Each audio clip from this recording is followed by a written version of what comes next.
Canadiens are proud to select Ivan Demidov. What's up, everybody? Welcome to another episode of the Curfew Boys podcast on YouTube. Thank you so much for tuning in and joining. It is Friday, November the 22nd, and we still are more than 24 hours away from the next Montreal Canadiens game after their shutout victory. When was it? Monday night? Monday. Yeah. It was Monday Feels night. like forever, right?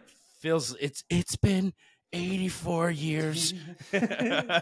Quick, name that movie. There you go. Yeah, I am Sammy with my boy Zook, and my cousin Chris should be joining us later on in this episode. I think he's doing something. Anyways, Zook, how are you, man? I'm good. Yourself? I'm doing well, thank you. Listen, Glad to be back. It's good to be back. We're still waiting for the Montreal Canadiens game, but nonetheless, good Curfew Boys on YouTube once again. Thanks for tuning in. If you're listening on Apple Podcasts, Spotify, or any other podcast platform, thank you so much. Instagram, Facebook, Twitter, or X, as you call it, TikTok, we're all there. Give the Curfew Boys a follow. It is our way of feeling the love. Speaking of love, I actually loved what I saw Monday night. Shutting out the Edmonton Oilers out of all teams. I think that was pretty cool. That was a great confidence performance. Look, we could probably all say as a fan base, the last 4 games, you could really see collectively their gameplay. Yep. Solidifying. Maybe they're getting, past that storm cloud that they were under at the beginning of the season. I hope. Yep. I think but so. In terms of consistency, even if they don't win, even in the games that they lost before the last game, it wasn't as if they were demoralizing losses. They were still somewhat there. They were competing. Well, so the last episode we released was a live post-game show, myself and Anthony, when they lost against Minnesota 3-0. Yeah. And you know what? You said it, Sammy. I still don't think they played that terribly. It just the third period. It was look, man, when you keep the Minnesota Wild, which is a very good team, if you keep them at 4 shots only in the first period, you've done something right.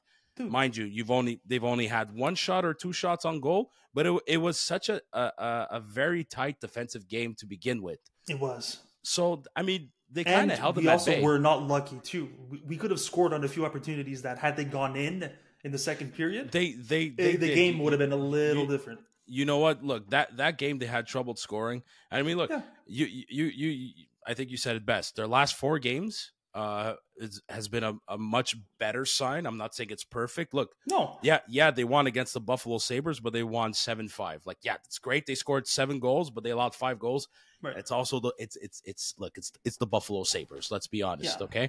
Yeah. Well, and after the loss, look, I knew when was it? Saturday the 16th. You knew they were going to beat the Columbus Blue Jackets. And Columbus was coming off a strong game the night before, I think against the Toronto Maple Leafs. So, you're facing a little bit more of a more tired Columbus team. Plus, they had Shea Weber in the house. They honored Shea Weber with the Ring of Honor, especially after his induction to the Hall of Fame. You just kind of knew. I don't know, like that game against the Blue Jackets, like you knew they were going to win. I didn't think they would win 5-1, which beautiful. That's one way. That's one way to fucking seal the game. But the true test was against. Hey, Chris, how are you? Good and you boys. Not too bad. Not too bad. Look, we were just talking about how the win against the Edmonton Oilers. Not only do you shut them out, but like you give yourself as a team and probably certain individual players a bit of a confidence booster. And I was saying too that after the loss to Minnesota, I had the feeling they were going to beat Columbus. I didn't think they would beat them 5-1, but I knew they were going to win anyways. But the true test came Monday night against the Oilers, and they definitely passed the test.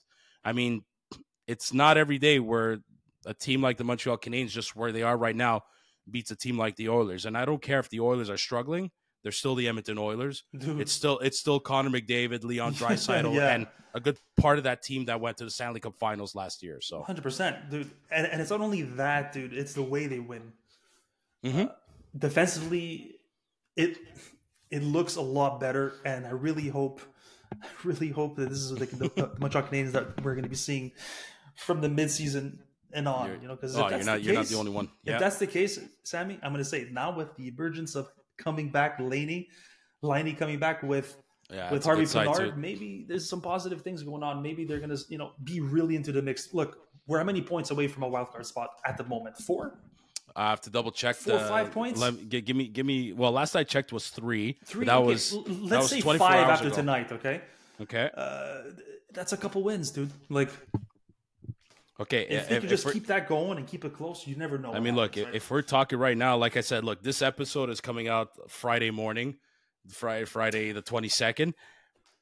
But I'm looking at the stats right now. The Canadiens are. I think it's 4. They're still 3 points out of a wild card spot. Okay.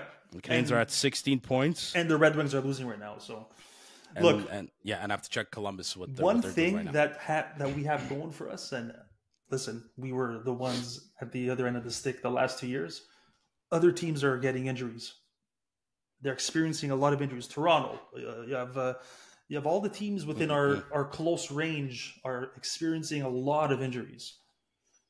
I think it's just injuries, but I just think it's just a natural decline too. Like, look at the Bruins. But I called the Bruins at the beginning of the season. So. You did, actually. I have to give you credit. But look, if I were to compare Sam Montembeault's shutout against the Oilers versus the shutout he got at season opener against the Leafs, like, he stole that game. Like, he literally stole that game. The difference with that. Yeah, he stole the game against the Leafs. The difference with the one against the Oilers that, like, yes, he made key saves, but the guys played well in front of him too. Like Jake Evans, and at times Suzuki, they shut down McDavid. And I don't know what the heck is wrong with McDavid when he plays at the Bell Center, but like I don't know what it is. He doesn't do much, or is it just me? I think, I don't only think it's McDavid necessarily. I find that Caden Gooley becomes like Nick Lidstrom every single time he plays against. He's amazing. He's definitely had a good game, man. Gooley was fantastic in every single game. He loves playing against the Oilers on obviously hometown, but like Caden Gooley, I think, was one of the most significant pieces in that game. And every single time he plays against Connor McDavid, he shuts him down. He steps up his game, and he's just such a force out there on the ice. Yeah, but did you notice? Correct me if I'm wrong, but was that the first game they put Gooley on the left? I believe, and they put Matheson on the right. It's one of them for sure. So, and I think they're gonna keep it that way. I hope so, dude. I think Gooley is going back to his natural left side. Why? That's one thing too. Like, why did it take so long for this to happen? I don't know. I don't know. I don't know. Like, I love you, Marty, man, but like, come on. I really think maybe they just thought that maybe they thought Gooley was able to play on the right better than Matheson, and then they realized, well, like, hold on, it's like Matheson's a bit of maybe a better skater or something. I don't know. I don't know. I think it's that search for balance the last few years that he's trying to find. That's probably why he made certain, decisions with players that now he's starting to realize, okay, let's put them back on their real chairs, the chairs that they deserve or belong to. And now maybe we're going to start seeing these types of decisions being made, and hopefully it bears fruit. But that's the price you pay for having a surplus of left-handed defensemen, right? For sure. I mean, like, we're seeing it with those two. We're like, there's no way you're going to put Hudson on the right side, and then you have to battle between Jacky and Justin Barron. Which, by the way, Arbor Jacky, ever since he was a healthy scratch those few games and then put back in the lineup, his game keeps getting better and better. I don't know if anybody has noticed. Like, I thought he had a great game against the Blue Jackets. I thought it was an even better game against the Oilers. And if you notice, like, really keeping his game simple, and that's what they want. That's what they need, and I fucking love seeing that from him. But who said it last time, or it's one of the last few episodes, that Arbor is like a type of player that like a big part of his game is built or reliant on confidence, and he started the season low on confidence, and it was really evident right in the way he was playing. Whereas now, within the last, let's say, couple of games, where you see he's sort of like boosted in his confidence, and you can see his game now has improved. Totally, but he's hitting when he's supposed to hit. He's playing clean. He's not in the penalty box too much. His fight against Olivier. Yeah, against Olivier too, with man. He's strong, dude. Olivier is unreal. I love the Canadiens. Like I'm sorry. I think he's probably the top fighter in the league right now. Olivier, yeah. I think so. This guy, you could throw punches at him. He doesn't move. He doesn't nudge. Dude, he took some hits on the fucking jaw, and he was like, just there, boom. Okay, real quick. Was that fight better than the Tyson and Jake Paul fight? Listen, 1,000%. Yeah, I have nothing against Tyson, but whatever. I'm nothing. Thank God Anthony's not here, because he would go on a fucking rant about how it was fixed, and he's not wrong. He's probably not wrong. I don't know. I don't have too many thoughts or feelings or opinions about it, but whatever. All that says that Jack Guy and Olivier fight, like they even said, it's like, yeah, we got to make this fucking entertaining. So yeah, no, Zook, you're on to something about the confidence, but it also goes without saying, because there's one guy that clearly doesn't have that much confidence right now, is Kirby Dach. Yeah. And it hurts a little bit. Okay, so I say it hurts. It doesn't. I'm exaggerating, but I want this kid's confidence to come back like as soon as possible, because if there's anybody on that team that needs it, it's him. And I think that the Canadiens really struggle. It's partly due to the fact that he's not having a good start to the season. Well, as him as a big point on the second line, part of the Habs, on the second line center, things got a bit better when he was put on the wing with Suzuki and Slavkovsky. And I don't know if anybody's noticed, but scoring chances have doubled. Well, okay, I'll use double because I don't have the exact stats in front of me, but let's go with doubled ever since Marty split Suzuki and Cole. Of course. But I'm a fan of Evans on the second line, dude. Look, I'm not saying he's a second line center. I get with it. Who we have at the current moment, like, he wins draws, dude. He's defensively sound. Yeah. Skates. Yeah, yes. You know, he has a decent mind. He's having a great season so far, and he's playing for that contract. I'd sign him 3 years. Shows. Okay. 3 years, 5.5 mil. Let's go. 3 years, 5. Are you fucking nuts? Hold on. A total of 5.5 for the 3 years? Yeah, I'll do that. Per season. You're nuts. You're out of your mind. Oh my God. I can't even edit this part. You're going to make Habs fans. That's not much, dude. What are you crazy? 5.5 million. Thank God Joey's not here, because the one time I would agree with him. He'd chew you up and spit you out. Let me rewind this, okay? Come on. Not edit, but let me rewind this. But wait, for a third line center, what's the current market price for a player like that? At least like a 3.5 million, like 2.5 to 3.5. Who the hell is making 3.5 these days? I just say, Zook, you can't give a guy like Jake 5.5 million. That's top 6 player salary almost. That's Josh Anderson money. Okay. Brendan Gallagher's making $1 million. Okay, fine. 2.5 to 3 million a year. Is that better? Okay, that sounds much better. That sounds much better. What are you see how doing? Good a year he has this year, though, and then we'll he's having a very good year. Yeah, just saying, like look, he also has playoff experience. Yeah, he does too. Where he got knocked in the head by Scheifele. But... Yeah, I know. Was that his first playoff appearance? Yes. It was, because that goal was his first playoff goal in his career. And he was having a great series, man. He was, until Scheifele fucking took his head out after. Which, by the way, put a pin on that, because there's a particular hit that I actually want to talk about before the end of this episode. But go, Chris, share your thoughts about the Canadiens lately. Their second back-to-back win. 3 wins in their last 4 games too. By the way, talk about being put on the spot.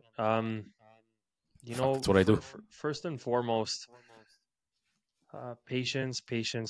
I think we had the discussion about Marty and whether or not he was in the hot seat. I think we were all pretty much on the same page and saying just be a little patient. Joey maybe a little bit less so than us all, but Not on the hot seat. in that sense, like again, the resonating sound. I'm going to talk a little bit less about the game and maybe the what's going on the outside and what's coming out of the interviews post game and post practice. Mm-hmm. It really, like, the more that we go forward, the more that it seems that it's just an overwhelmingly brutal and tough system. And you know what? It might just be a question of time. Like, I don't know why the first thing that came to mind was like Moneyball and how the Oakland A's kind of Love that everything movie. just came Love together that movie. at a given point in time, and people are like, no, what's going on? Finally, this. That's what's going to happen.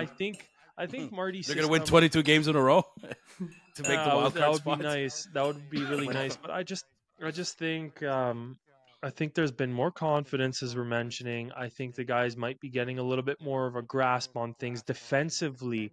I would say Mhm. defensively, the Canadians have Mhm. truly tightened up their defensive lapses, their mistakes. They've been more responsible. The players have also been playing better. They've been supporting each other far better. So on the overall, I think that's the difference that we're seeing. And the question comes back to the basis of it. Is Marty's system finally being better understood by the players? Is it being better affected and put into play? Mhm. That's what's going through my mind right now. So I don't know if you guys watched today on RDS. There was what's his name, Stefan Rabida. He had an interview with one of the reporters on RDS, I listened. and that was one of the things he said in regards to what they were doing recently in practices. They were making the gray zones within their structure more black and white within the recent practices for the defensive players I'm talking about. And that's exactly what you're saying, Chris. Maybe now they're grasping the concepts a little clearer, and as a team, it's creating more of a cohesion, which we're seeing now in results, right? You want to know? Yeah, go. Sorry, Chris. Go. No, it's all good. I mean, I think it's a pretty telling sign when you have the Edmonton Oilers being shut out. You also, I'm not saying Columbus Blue Jackets are the Edmonton Oilers, but it's it's one goal in 2 games. That's a pretty fantastic goals against record. I know they got shut out before then, but nevertheless, it's not like these crazy blowouts or whatever. That the goals are definitely being diminished, and that, like I said, you shut out the Edmonton Oilers. That's a pretty rare feat, considering how many power plays did they have? Any of you know offhand? I could check the stats here. Offhand. I Two think or I four think I have. minimum. They might have even been at 4 No, power plays. I think it was 4, yeah. Edmonton had 3 power plays. Canadians had 2. There you go. Okay, nevertheless, so- 3 power plays for the Edmonton Oilers, even if one was cut short, I believe, just a little bit. That, Yeah. you know, Well, look, that's a eight very telling penalty sign. minutes for the Canadians, 6 penalty minutes for the Oilers. But like I said, yeah, only both teams were 0% on the power play. But you know what? When you say they're figuring it out a little bit more, the system defensively, or like at least getting a little bit more comfortable to it, there's 2 forwards that I really think really up that part of their game. I'm going to start with Juraj Slafkovsky, and even though he wasn't on the score sheet against the Oilers, he created 2 beautiful defensive plays that one of them ended up leading to Gallagher's goal on the deflection. But not only did he start to play in the defensive zone, he actually did a good forechecking job for the puck to be, kind of given away at the point, and then I think it was Matheson shot, and Gallagher deflected in. There's a bit of a debate whether Slafkovsky might have touched it, but anyways. But all I'd say is that comes after Slafkovsky was benched a bit in the second period versus the Blue Jackets. And I kind of feel like a lot of people are criticizing Marty. It's like, no, Marty's showing tough love to the players that are going to matter most to this team. Like, he's done it with Jack-Eye and I truly believe it's because he knows he's important and he knows he needs Jack-Eye to be better, and it's worked. And he's done it to Slafkovsky. And you know what I mean? You don't bench a kid like that because you feel like it. It's to send.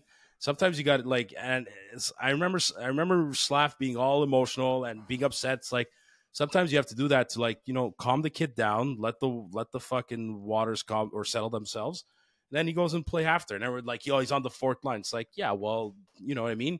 He reduced his ice time, and he was put back on the first line right after. And then the game against Edmonton, he was perfect. I thought he was perfect. You know what I mean? Even though there's nothing on the score sheet, the little things he did them right. And that's the signs you want to see. And we got to talk about Cole Caulfield just manhandling Leon Draisaitl, grabs the puck, makes a beautiful play to him. Evans tic-tac-toe to Gouli, finds Gouli, and I'm happy Gouli scored. I know, Chris, you mentioned him earlier. It's like that's like just that's like a reward from the hockey gods for like all your hard work. Honestly, sorry, go Chris. No, I'm not speaking. I'm just going to add a little note on Caulfield there that annoyed me in the past, where I remember hearing a lot of people saying that Caulfield is like a one-dimensional type of player, where just that guy that gets the puck and shoots. Yeah. I would say this to the point where last year he didn't score as many goals because I think he was focusing on the other parts of his game. He was. We're seeing right now. But it was he obvious. Still score. Plus, he's defensively sound. He knows how to make plays. He goes in the right areas, passes. He's a full player, in my opinion. He's not like that Pacioretty, where Pacioretty would skate freaking 2 strides in front of the net, get the puck and score, and that's it. You know, and that was his game. Speak of Pacioretty, Brendan Gallagher's goal ties Pacioretty for most in Canadiens history. Are you serious? I'm dead serious. At 226. Oh, well, it's crazy. How many years has Pacioretty been gone? That's the crazy thing in all of this. Well, Pacioretty in 626 games, Gallagher in 771. Yeah. You know what I mean? Hey, but think of this. Think of this. This is for Joey. Brendan Gallagher surpassed Stéphane Richer for most goals. Listen. Yeah. At 225, this is for Joey. Like Joey, I want you to hear this. Brendan Gallagher surpassed the last 50 goal scorer of the Montreal Canadiens. Like, go to bed with that thought. Suck it, Joey. Well, look, on a serious note, though, sorry, go for it. No, Chris, it's your turn. Before we move on from Cole, Sammy and I always allude, or not always, but we at times allude to our big hockey fan, Uncle Joe. And one of the things that I remember him saying over and over again growing up is watch how a player's skating. Watch how he's skating. Watch how he's moving. And a lot of people are just going to say, well, where the hell is he going? Cole has always been a good skater. He's always put effort into his stride and everything like that. But again, I find that Cole this year has just been pivoting, moving. His feet have been in constant motion. Like when a player starts cheating and slowing down and taking the big turns and trying to play catch up versus the player that stops on a dime, turns around, bolts back into position that he has to be. That's what I'm seeing in Cole. And Cole, for that reason, the assists column might not show it for whatever reason, but Cole has created so much open ice and he's created so many chances for his team this year. I genuinely think, like I said, there might be a whole slew of reasons why he's playing. There might be one individual in particular we all know that he's playing for. Who knows? But all this to say that, Cole, by a mile, stands out versus any other Canadian player on the team. I say that with the utmost respect to some players like Hudson and Gouli. I think Suzuki's having a good year. He's having a good year too, but that's what I'm trying to get at is I think Cole Caulfield, he looks like he's at another level in comparison to the other players, even though he doesn't play a physical game, even though he doesn't have the highest number of assists. Cole Caulfield, there's just a look about him this year. He's not Nathan McKinnon, and he doesn't skate as fast as Nathan McKinnon. But do yourself a favor and watch how often Nathan McKinnon takes a shift off, and how hard he puts his effort, how much effort he puts into each shift. And that's what's resonating with me for Caulfield, and I think he's getting rewarded for it. And like I said, rightfully, I would deem him the best player on the Montreal Canadiens by far. By far. Well, 1,000%. He's the reasons why, Newhook is looking a bit better, and Jake Evans is Jake Evans. We reiterate that, he's had a good season so far. He looked very good on the defensive side, but he's getting a little bit more of these offensive touches now because he's with Cole. I truly believe that. and it's a good thing to have, but it's not a long. It's definitely not a long-term solution. But did you guys see the TSN the top teams under 24 years old? Yeah, it's what we've been saying all life. All life. All our all the last CURFEWBOYS couple of years.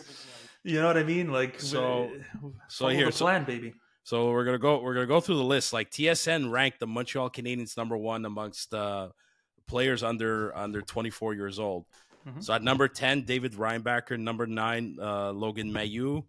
Number 8, Joshua Roy. Number 7, Michael Hage. Number 6, Caden Gooley. Number 5, Jacob Fowler. Number 4, Lane Hudson. Number 3, Uri Slafkovsky. Number 2, Ivan Demidov. And number 1, Cole Caulfield. Listen, Jacob Fowler is he's not even signed yet, and he's number 5. neither is Michael Hage, and he's number 7. Yeah, Hage too. Well, Hage Hage is going to turn out to be one of the biggest steals. I think so too. Yeah, he's looking just like a dominant force out there. His skating, I'm telling you, Joey, Jack Eichel, he honestly gives flashes of a dark-haired Jack Eichel. He's got the same curls going on in the hair. He's got everything. And for Michigan too. Mm-hmm. Yeah. I can see a Jack Eichel. I kind of I do agree with this list. Joshua Roy, I'm not sure, but yeah, it's weird. Roy, like, he's putting up points in the minors, but I don't know. So did Charles Hudon.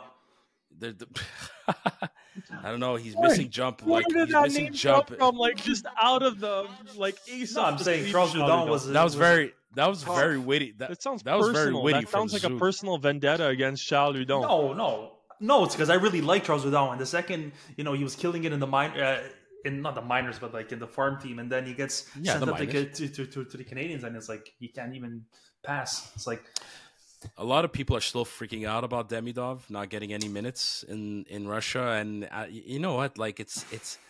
Well, I truly believe, dude. I'm not worried one bit. Like, he's 18 years old, 18, 19. Dude, the kid's got way too much talent. Kuznetsov scored the goal of the year because of him. Dude, that was insane. Actually, well, I don't know if it was because of Demidov, but Kuznetsov did a lacrosse type goal in front of the goalie. Usually, like, so that's you just like it. Yeah, I love Kuznetsov. Dude, like, Demidov is coming. The next time, yeah, as if there ever was another time. If ever there's a time where I meet him, I'm going to ask him if he prefers Pepsi or Coke. Anyways, but wait, but anyways, a quick note on Demidov. Okay, so let's say this, because I don't know when the season ends in the KHL. Is it more or less the same time as the? I think May or June. Oh, is it May? I think it's May. Like, I saw something. playoffs? I think it's in May. Fuck. I think it includes play. Oh man, I don't know. Because let's say they don't make the playoffs, and the Canadians sign him for, like, let's say there's 2 weeks left in the NHL. Do you think he's gonna play? Demidov's gotta either finish his full season, okay, or let you know. May 25th. Okay, it's thank pretty you. late. Or both teams mutually agree to terminate his contract, which will not happen. Never gonna happen. It's not gonna happen. Like, believe it or not, like Roddenberry and Scott, they actually like the kid. Maybe not enough to give him top line minutes, but they still like the kid. So I don't know. It's just a weird situation. But, like, I'm not worried one bit. Like, this kid's, he's got way too much talent to not get developed properly, or some bullshit that we're worried about for nothing. Like, Demidov is gonna be fine, folks. Like he's gonna come here next year and everything will be restored. Our power play. You know what? I gotta ask you guys this. Patrick Laine is close to a return. What's this lineup gonna look like now? I see Condotta is going somewhere else. You think they're gonna drop him back to the minors? He's got to clear waivers, and I think he should clear. Yeah. And, like, look, Raphael Harvey Pinard is in Laval for conditioning purposes. Played his first game. What about Wednesday Armia? night? Armia No. gone? No. If they dude, Ben, no, they're going to try to trade him. They're going to try to trade him at the deadline. You're not going to get value out of it if you send him down to the minors. No. I don't know. I've been trying to think of the lineup here with Laine coming back. I don't know. Well, I think that first line is going to go back to what it once was, meaning Suzuki, Caulfield, and Slav. You think? And the reason I say that is just because you're not going to put Cole Caulfield and Patrick Laine on the same line. I don't see that happening ever. And in that sense, I could see Doc, strangely enough, maybe, and it's unfair to Jake Evans, but maybe Doc going back to the center position, and they try out the original lines that they wanted to start the season with, which was Newhook, I see what you mean. Doc and Laine, and then Cole, Slavkovsky, and Nick Suzuki. I don't know. Okay, I kind of like that. It's going to be rough. It's mark my words. It's going to be rough for Patrick Laine. He's going to be offbeat. But look at I Doc. No. But he said he was one of the best of his respective year, like draft year, and he's one of the best in the NHL. Like I don't have any doubt. There might be a couple rough games, but we're not talking about a rookie here. We talked about Kirby Dach and maybe confidence and everything, but like I think the biggest difference, if you were to compare, let's say, a Kirby Dach to a Patrick Laine, he has accomplished wonders in this league. Kirby Dach is still a guy who's establishing himself on his end. Yeah. And I don't think it's the same confidence coming back. I really don't. I don't think a guy like Patrick Laine takes as long to readjust to the speed in the game as a younger kid does. I hope. You know what? I'm actually surprised Kirby Dach is not on the top 10. Or maybe I shouldn't be surprised. Because he's under 24 years old. Is he? So is Newhook. Maybe that's why they ranked the Canadiens at number 1. Because imagine if Dach and Newhook, yeah, you're right. He's 23. If Dach and Newhook aren't up there yet, add in my goodness, who else can you add in? Arbor Jacka, a Jaden Struble, a Justin Barron. Justin Barron's 23. Holy fuck, this team is young. Like I'm realizing this more than ever. This team is so freaking young. And you said it, Chris, patience. It's so true. Hard. I think that's the biggest battle that the fans have to deal with right now.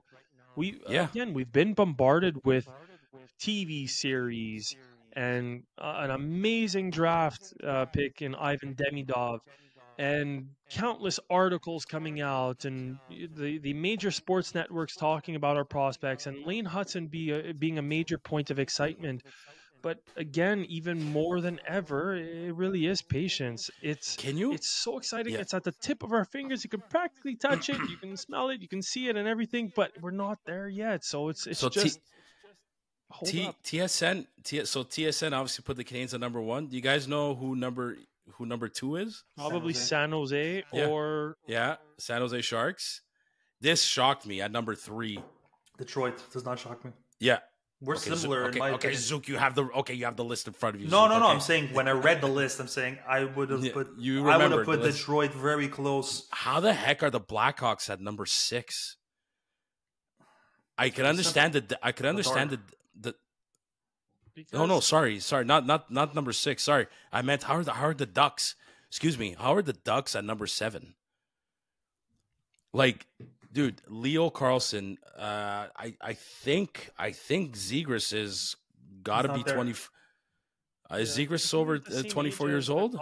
I'm saying he's not on the list of Zegras. What do you mean he's not on the list? He's not on the list of the players in their core. Of Anaheim? Of Anaheim, yeah. So maybe it's because... They have Leo Carlson, they have Gauthier, McTavish, Senecki, the Russian Metyukov, and Zellweger. Dude, like okay, but just think about Zegras within that lineup. Like if the Montreal Canadiens had that lineup and was performing like they are right now, we'd still be shitting our pants and losing it. I personally think, within many members of this fan base, it's like I think we forget that back in the day, and I don't want to be that guy's like back in my day, like dude, like players entered the NHL at the age of 22 or 23 years old because it's just a biological fact that a full-grown man at 22, 23 starts getting physically mature at that age. So it's like that's true, but the skill has never been. It's being so badly counterbalanced by skill. I totally agree with you. I'm not talking about skill. The skill level and the speed is better than what it's ever been, and who knows what it's going to be like in the next 20 years. But at the end of the day, like a full-grown man gets his full strength and fits into his body at that age, 23, 24, on average. I'm no fucking biologist. I'm no doctor, but you know what I mean? Like the core of this team is entering that age now, starting year 3 of this rebuild. So you know what I mean? This is all part of the preaching patience, like Chris said earlier. Like, we have to. And we still got to wait for Demidov to get here, for Hage to get here, for Fowler to get here. And even when they get here, they're just starting. So you can take a couple of years after that. I mean, look, Mayu is only 21 years old. You know, Owen Beck, same thing. Like, you know, Beck, I think Mayu could slot in right away. I don't know why he hasn't. You let guys. But I agree why he's in Laval. Don't get me wrong. Let the guys in Laval win together, man. They're having an incredible season. Let them all win it together. My only thing is Reinbacher, man. He's missing out. Huge opportunity this year. That injury breaks my heart the most. Like, yes, we were all sick into our stomach about Patrick Laine because, you know, it affects the Canadiens right away. But to me, I cannot say this enough. Like, if there's one kid amongst our prospect list that hurts the most, that he's not, it's David Reinbacher not experiencing what it's like to win with the Laval Rockets right now. That, to me, that breaks my fucking heart the most. Did you notice, Sam? He's still very close with the Canadiens. Like, he's always at practice. He's always at the Canadiens practice. To the coaches. He's always at Laval. Like, he's going back and forth. He's taking the metro from Montmorency all the way to fucking what's Lucien Lallier metro station. If you know our Montreal metro grid, folks, look it up. Yeah, he's definitely. The coaching staff is still, he's dipping in his soul within the Canadiens. Yeah, I know, but at some point, like, you got to fucking play. Yeah. I know he's gonna play, but listen, he doesn't have a brace anymore, though. I don't know if you noticed. I haven't checked it out. He's walking on his own. Okay, well, that's a good sign. Yeah, that's a good sign. But they were giving him like up to March, I think. But he's not skating yet. Yeah. Well, no, like when we start skating, that'll be good news. But even that's gonna take a month of, just conditioning or getting his strength back and all that stuff. Yeah, probably more. Fingers crossed. Like, I know that you can't expect the world of him, but fingers crossed he's a major boost to the D line for a playoff run. That's maybe that's a huge moment. Again, can you count on him to be that pivotal player because he basically missed a year of development and all of that? Maybe not. Nevertheless, he just seems like such a positive attitude to have around. He's going to be bringing in all sorts of like great energy, and hopefully that helps contribute to a long playoff. Did you guys ever see? I totally agree. Did you guys see? Like, if you follow the Laval Rockets, either Instagram account or Twitter account, they always have videos of them coming into the locker room at the end of every win. Yes. And, they shake hands. And I think it was after the injury. I don't know if it was a preseason game or if it was a regular season game, their very first win. And Reinbacher was there, and nobody was none of the players that were on the ice were expecting him to show up. And every single player that saw him, like their eyes lit up. It was pretty much a double take. Yeah, like Lucas Condor, the captain, was like, David, hey, good to see you, buddy. Like Trudeau, William Trudeau hugged him. Like Florian, like everybody, like they. I think this kid could have such a positive energy, and if he could get a couple of games in before the end of the season, and look, so far they should make the playoffs, Laval Rocket. Oh, dude, I don't want to get ahead of ourselves. They're clearly one of the top teams, dude. They're top 2 last I checked, and I haven't checked in a while. But I hope for the kid because it'll be good for him. And Can we Florian talk scored. about one name that you just mentioned, Florian Jacky? Yeah, he scored a nice goal yesterday. How well he's slotting He's in. looking. Oh my god! Well, him and Luke Tuck, like, dude, I think Luke Tuck and Florian Jacky could be, if they keep developing, they like keep their roles as like bottom 6 roles, grinders, in your face fucking hockey. You know what I mean? Like proper 4th line guys that bring energy, man. Like I think they could be those guys. I really do. You give them a good NHL veteran that has that same role and doesn't mind coming to Montreal for a cheaper price, a cheaper contract, but knows his role is going to be on the 4th line that could guide these kids too, and that could play in your face hockey with them. Fuck, that's what the Canadiens need. They need a proper 4th line. I've been saying this for a month now. Ideally, when do you think, or when would you see those two come into the Canadiens, Luke Tuck and Flo? I think Like, ideally next year. In my perfect world, if the Laval Rocket clinch and there's only a few games left that they don't need to play, I would probably give them a game or 2 in the NHL just to see how they are. I don't know. It might be risky. Is it risky? But I would love to see that. I don't know. This is just me wishful thinking. I think they would do that with Mailloux again, and I think Mailloux could get called up earlier, especially if there's an injury on defense. Mm-hmm. But at the same token, like, keep them together. Just, you know what I mean? Like, what are they gonna do with Caden Primo if they get rid of him? Do you bring up Jakub Dobeš? I think he deserves it. He's playing super well, in my opinion. It's Sammy. The fan in me wants it to be so right, but I definitely think these guys clinch and they continue the way that they're going. They're going to secure the season. Everybody gets onto a bus. They go up to a place like Mont Tremblant. They stay like a week constantly together, a la Scotty Bowman. Le Caribou. Yeah, no, exactly that. I think the team. Flocon bleu. It's gonna be the group together and don't take any risks. I know I would love to see. Yeah, no, I hear you. No, I hear you. But it's probably the smart decision. I agree with you 1,000%. But amongst all of those guys, I think Mailloux, like, again, I know we're only in November, but I'm gonna speculate and take a wild bet that Mailloux and Beck might make the opening roster next year for the Canadiens. Yeah, I'm putting those two. And everybody's gonna ask, what about Joshua Roy? What about Florian? What about Luke Tuck? Probably, maybe. It really depends what the roster is gonna look like, because we're gonna be losing. If they bring Jake Evans back, yeah, maybe. I don't expect Armia to come back. I don't expect Dvorak to come back.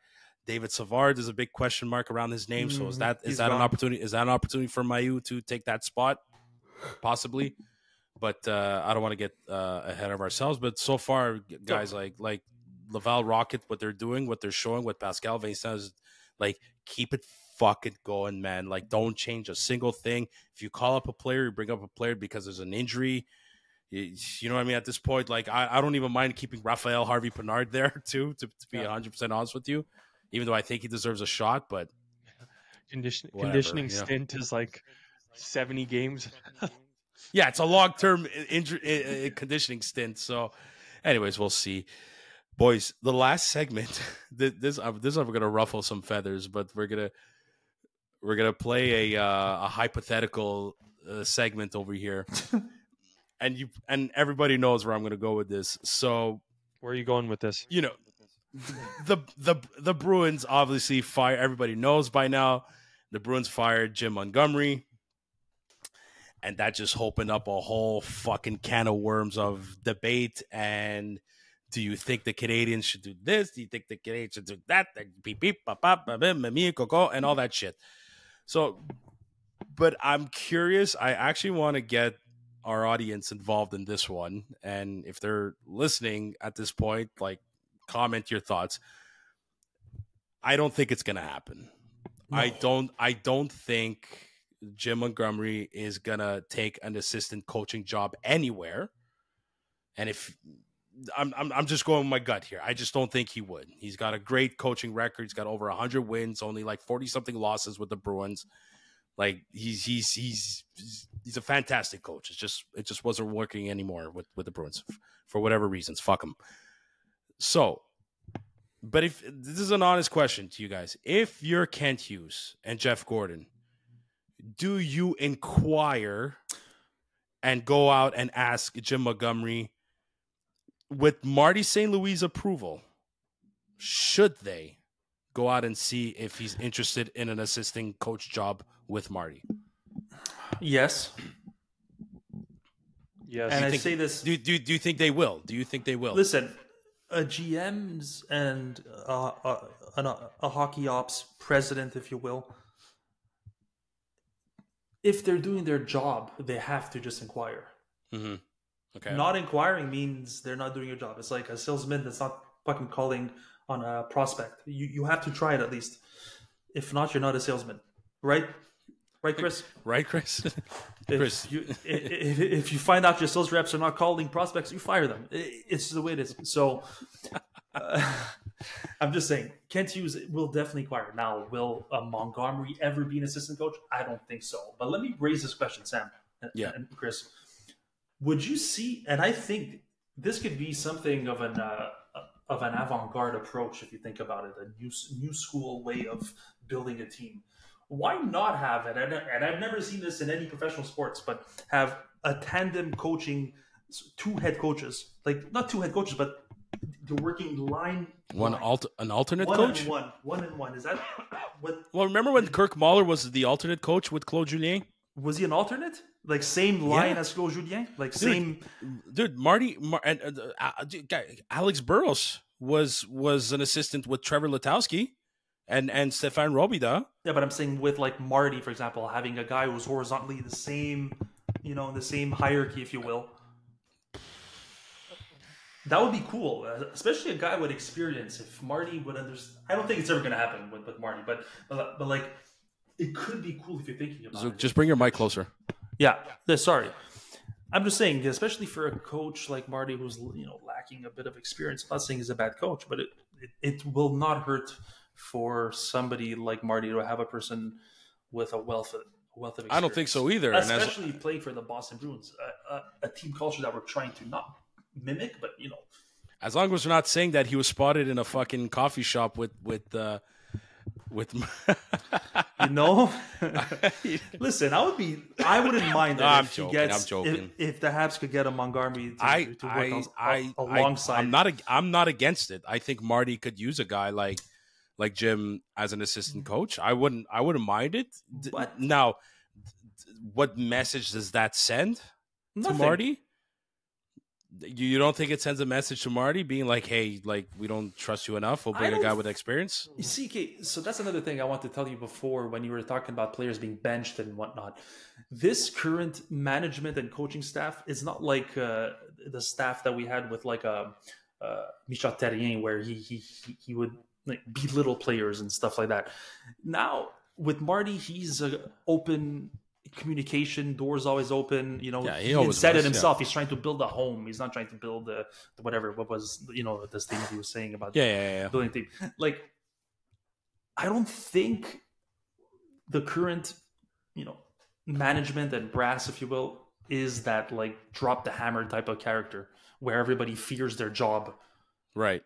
I think they know where they are at. They know where they want to go, and they're just believing in the process. And it might take time. They might be a lot more patient than what media is talking, and like RDS is, for sure, panic button this and fear that, fire him and this and that. I don't think it's even close to that level within the management and Kent's mind. So why not speak to Marty? If they could find a guy, I'm not saying Montgomery, but if they could find a player like a coach that has experience like a Montgomery, then why not? I would definitely love to see it. Go, Chris. I definitely love to see it, but it's got to come from Marty himself. If you're employing a guy to do a coaching job, it's up to him to say, I have a coaching need. I also think it, as much as want to see it, there's a certain brotherhood and team element that is taken into consideration on the coaching staff. And if you're bringing somebody else in, I think it naturally implies that, we may need assistance. Somebody's not doing their job. So if I'm Kent Hughes and Jeff Gorton, like, I want to jump up and down and get Jim Montgomery onto the phone as quickly as possible.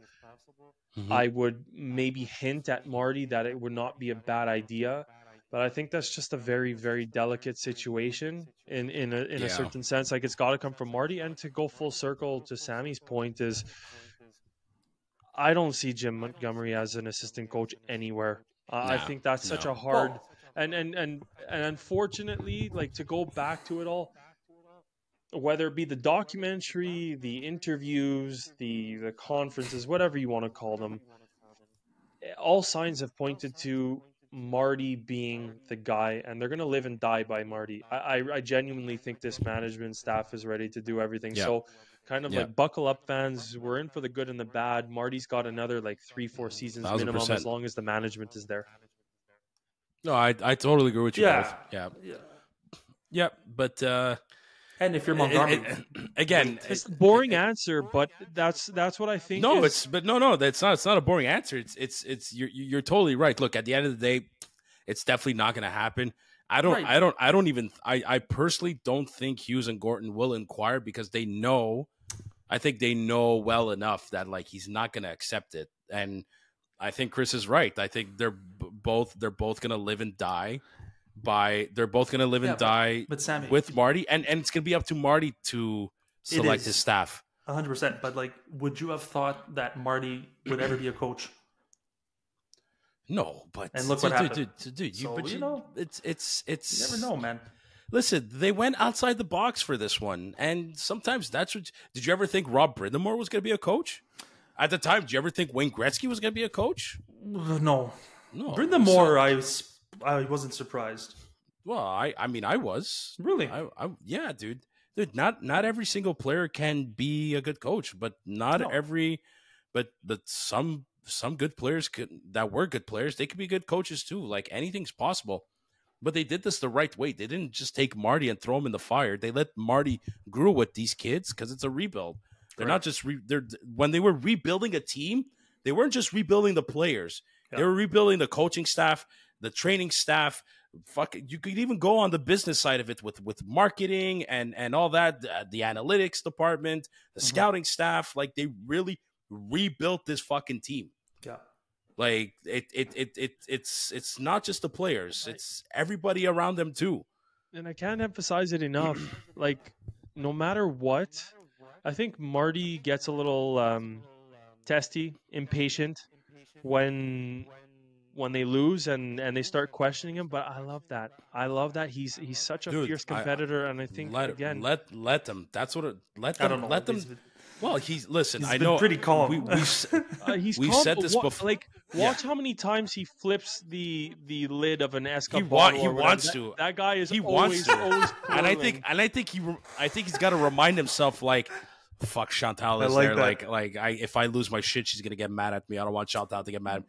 No, he's look, Marty's great on the interviews and stuff, but he wants to win.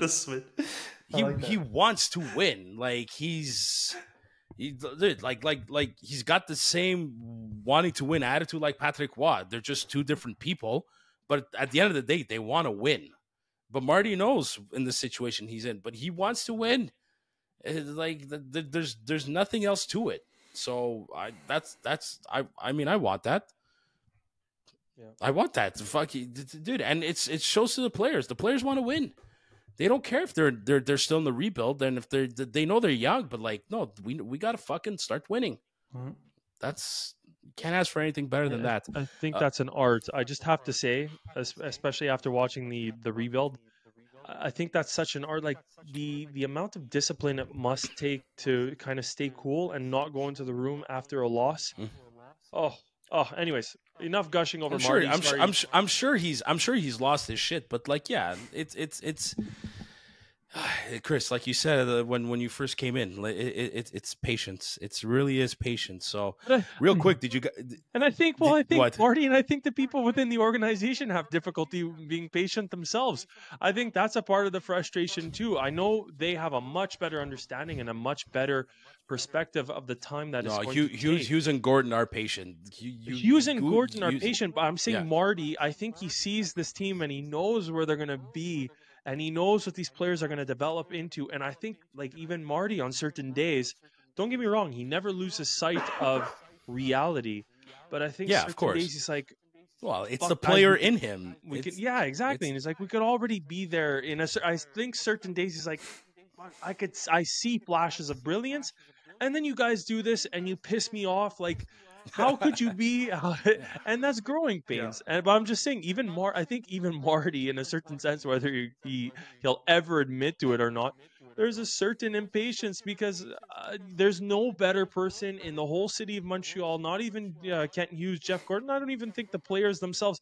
I don't think there's a better person who I don't think there's a person who has a better understanding of what these guys can be as a unit as Marty does. So I think those are the highs and lows emotionally. No, exactly that. No, I couldn't agree more. Real quick before we call it quits, did you guys see the fucking everybody going crazy over the White Cloud hit on Matthew Nice on Twitter? Beautiful hit. Like it was. Anyways, it was a clean. It was a very good body check. The question is, did he lift his feet? I mean, when you deliver a body check at that speed, your feet are gonna go up. He went in with the shoulder. It was fine. I don't know. I don't. He didn't I don't know. he didn't get any fines, right? No, he didn't even get a penalty. I don't know. I'm sorry. Like, hockey fans aren't what they used to be. If your feelings are hurt, then just fucking ask for open ice hits, north south hits. Though, eh? Yeah, but whatever. Fuck them too. But like at this point, for everybody's feelings to not get hurt, like might as well just take out open ice hits and center ice hits and just reduce hits to the boards, body check along the boards. Like, nobody's fucking feelings get hurt. Like, this is ridiculous. This is honestly like hot. Like, and it was his head was the point of contact. If you're gonna hit a player face to face, north south hit, you're gonna hit his face. It's not like Ryan Reeves who went after and I'll even give Ryan Reeves the benefit of the doubt. I don't think he purposely went in there and say, I'm going to fucking hit Darnell Nurse's head first. Reeves was going in for a body check. Yeah, of course. And that's a fucking dangerous area coming around the net. Yeah. And Zook, this is what I said. Like that Mark Scheifele, when he hit Jake Evans, he went in there to fucking hit Jake Evans. Yeah. So did Ryan Reeves. I don't think Ryan Reeves went there saying I'm going to target the head, but Ryan Reeves went in for the body check.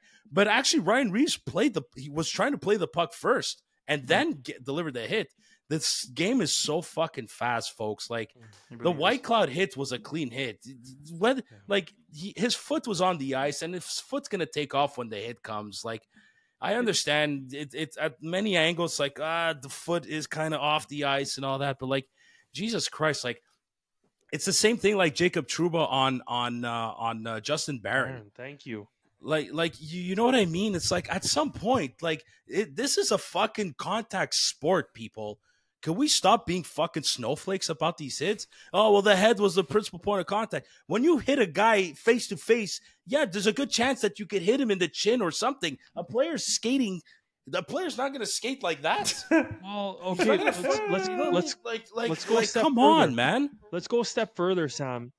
Like, I love the analogy that you gave with Ryan Reeves. I think Ryan Reeves, again, is just too slow for the game. 5-game suspension. 5-game suspension. Well, it's a 5-game suspension, but like the guy's head was sticking out, and he got the head. But even as crappy as it is, when Jacob Trouba absolutely destroyed Justin Barron, to your point, these are, number one, they're big guys. Number two, not only being big, I'm implying that they're also very much physically in shape. And what happens when you're physically in shape? Your shoulders protrude much more than the rest of your body. On top of that, you're wearing shoulder pads. If you're going to be hitting from the side, what's naturally going to hit first? The shoulder. And what does the shoulder line up most with a player who's has bent knees? Skating with their head down. Head. Yeah. But I think it goes with it. Like, everybody's going to argue and say, well, he lifted his skates and everything like that.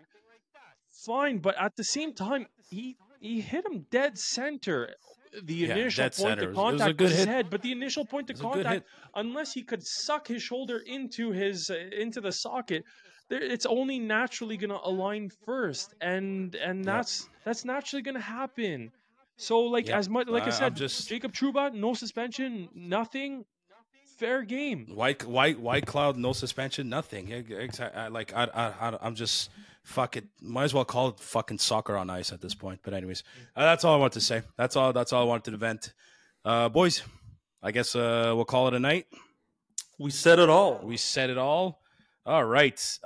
Their next game, finally on Saturday. My God, we still have to wait. Saturday against the Vegas Golden Knights. It's a 7 p.m. Eastern time at the Bell Center.